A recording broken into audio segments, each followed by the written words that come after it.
All right, so last week we spent a lot of time talking about what a remainder was. It was the leftover pieces, right? We talked about how to turn that remainder, Biandina, into a fraction, correct? Today what we're going to talk about is when you see a remainder in a context of a word problem, what does it actually mean? What does it represent? And what does it mean for my answer? Because sometimes answers take on different formats, okay? So you know that a divisor won't always go into a dividend evenly. That's when we get a remainder, right? We're left with a remainder. Okay? So we're going to do two separate problems here so we can look at it. Sometimes for your solution to make sense, we're going to round answers up. And sometimes we might have to round an answer down. It totally depends upon the problem at hand. So let's take a look at what I mean by that. I'm going to actually zoom in just a little bit so you guys can see this a little clearer, but it is in your MSG. You guys should all have it. Yes. All right. We've got two scenarios here, and if you look at the second part, the part A there, you notice these problems are exactly the same mathematically, right? Yeah. Now let's talk about them, though, from a word problem perspective. So Mickey's making bows for Minnie because he's so sweet, right? And he needs 7 inches of ribbon to make one bow. He's got 15 inches total. So we want to know how many bows he can make. Hold on a second. What do you need, honey? Okay. So we want to know how many bows that he can make. So what we're going to do is we're going to divide it up, right? We want to know how many groups of 7, how many 7-inch sets we can take out of 15. Everybody should have this written. Remember, you don't know which pages I'm grading when I take up your MSG. 7 goes into 15. Does 7 go into 1? No. How many times, raise your hand, please, does 7 go into 15? Nyla? 2. What is 2 times 7, honey? 14. And when I subtract, I get a remainder of 1. So let's draw a picture of that. So that's the actual numerical algorithm that we use to divide. Sarah, I hope you're copying all this. Okay. So we're going to take that big piece of ribbon that Mickey started with, and we're going to break it into 7 and 7, and then there's one little piece left, right? So what does that remainder represent? And we got a remainder of 1. Dorian, put the book away, please. Yes, ma'am. How many is left over? Yeah. How many inches of ribbon was left over? So it's my leftover ribbon. Okay. So notice that it's not just a number 1. It actually has a context. It has a meaning because it had a problem associated with it. And then I want to know, do you think I'm going to have to round my answer up or down? Well, the answer had to do with how many bows can I make. So raise your hand if you can tell me, how many bows can Mickey actually make out of this ribbon? Lynette? 2. But there was some leftover ribbon, right? So are we rounding our answer up, or are we rounding it down? Caleb?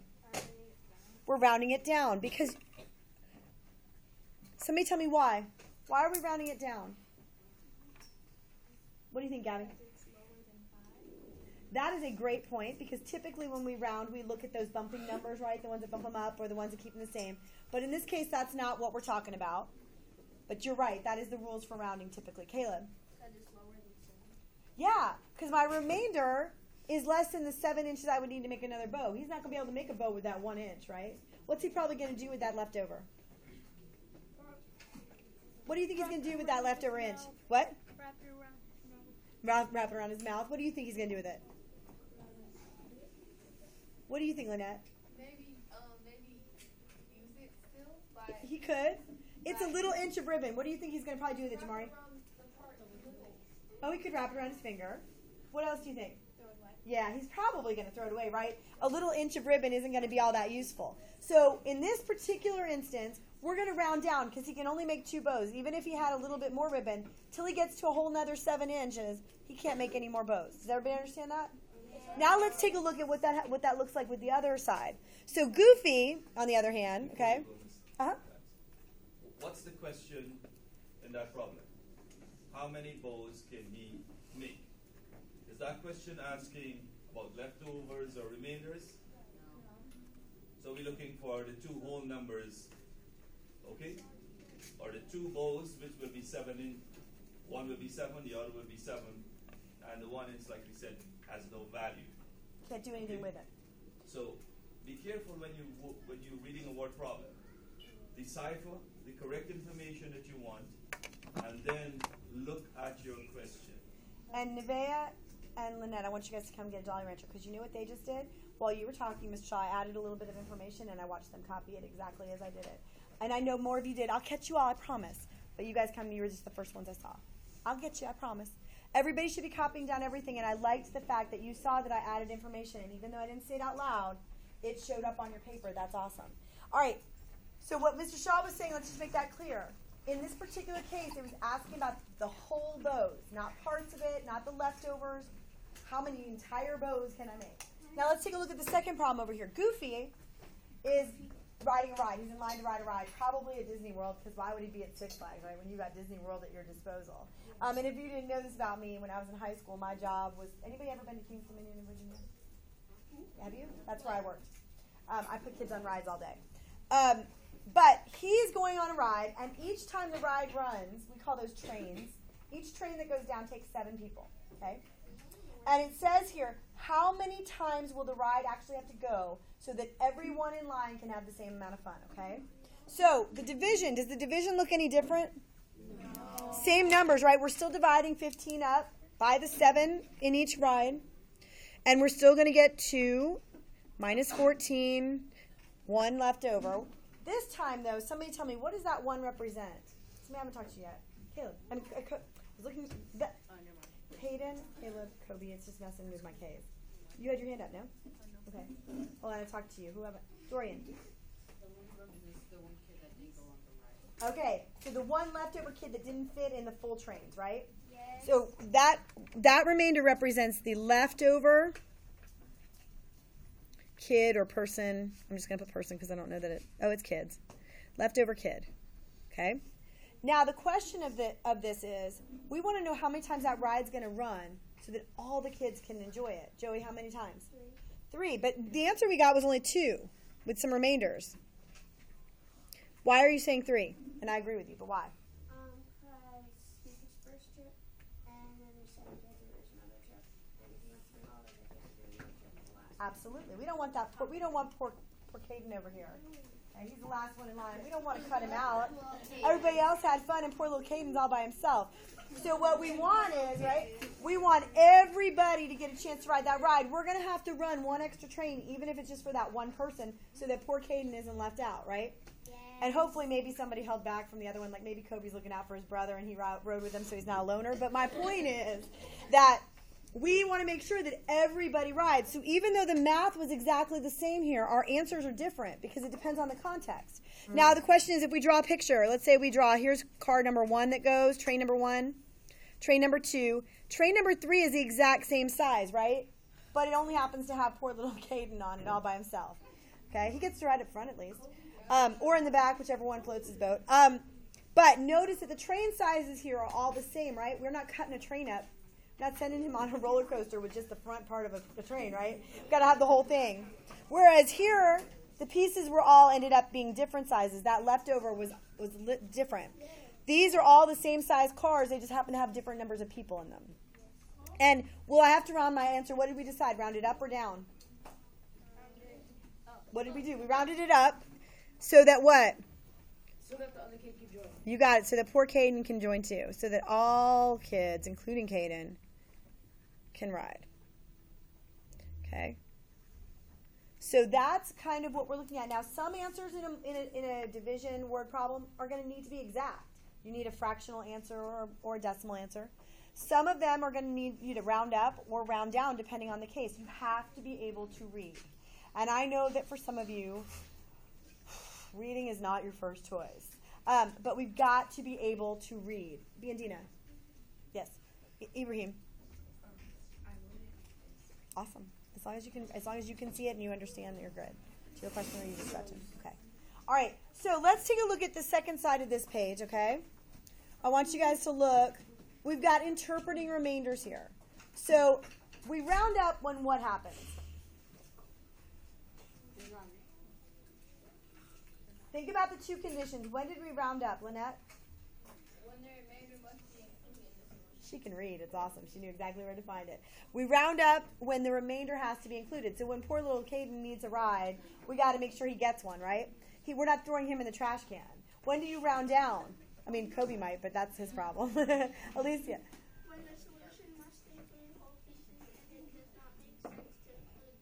You got it. When our solution needs to be entire, like the bows, it had to be a complete bow.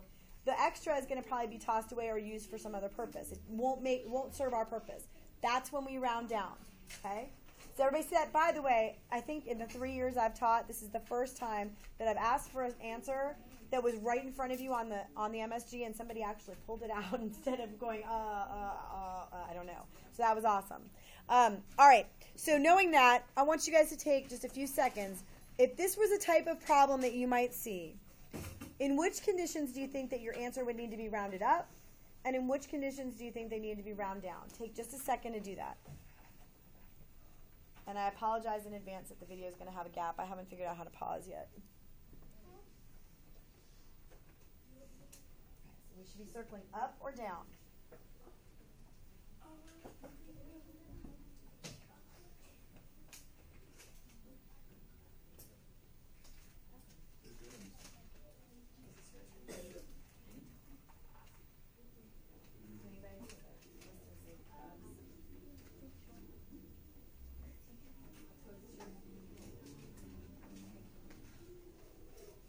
All right. All you have to do is read and choose. See if we can figure it out.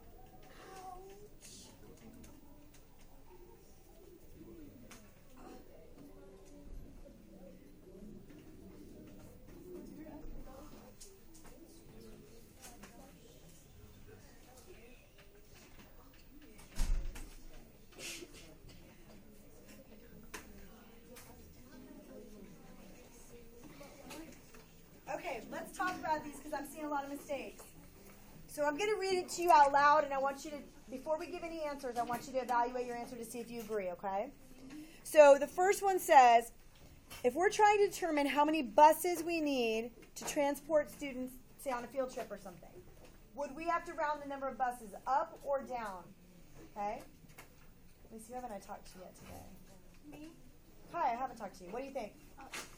Up. We're going to round that one up. So the first answer is up. Kai, can you explain why, honey? Because you can't leave poor Caden. I love it. You know what he just said? Because we can't leave poor Caden back at school. He's got to go on the trip too. That's exactly it. If that helps you remember it, that's awesome. Right? If we're taking a bus somewhere, I'm going to have to get as many buses as I need to take you all, even if it's only one kid on a bus. I just have to make sure everybody goes. All right? So the second case, Ayana, this one's coming to you. The second one says, how many times can I listen to my favorite song from start to finish in an hour? What do you think, up or down? Shh. Can you explain why you think it's down? That's correct.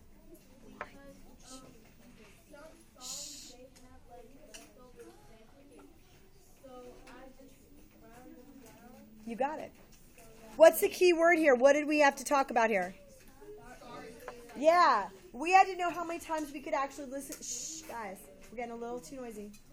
We want to know how many times we have to round up or down. We have to listen to that whole song from start to finish. It may start the cycle again, but if it ends before the time, or if the song doesn't end before the time is up, we can't count that last listen because we didn't get to hear the whole thing. So you're going to round down in that case. Does that make sense? Exactly. My playlist is like 100 songs. All right. I want to know if we're going to round up or down how many packs of gum I can buy with $5. For some reason, this one got everybody today. Joey, what do you think? Down. Anybody agree? Yeah. Why down, honey? Because you're going to have extra money when you are buying the gum. Yes, but it will not be enough to buy another pack. They're not going to say, oh, Lynette, you're so cute.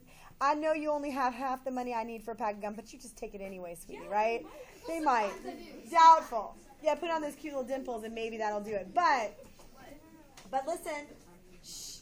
The deal is that if you're in a store and you've got $5, you're only going to be able to buy enough gum that you have the entire amount for that pack. You'll have to round down. Even if you get change, you can't buy another pack.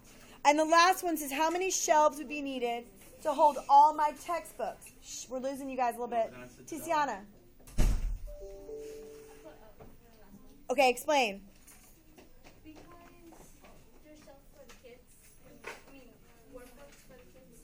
Yeah, and so what'll happen is I'm going to keep going, and if I have leftovers, we still have to have a bookshelf for those, right? So even if it's just partial, we're going to have to add another shelf to be able to accommodate them. Does that make sense, guys? Yes. Okay.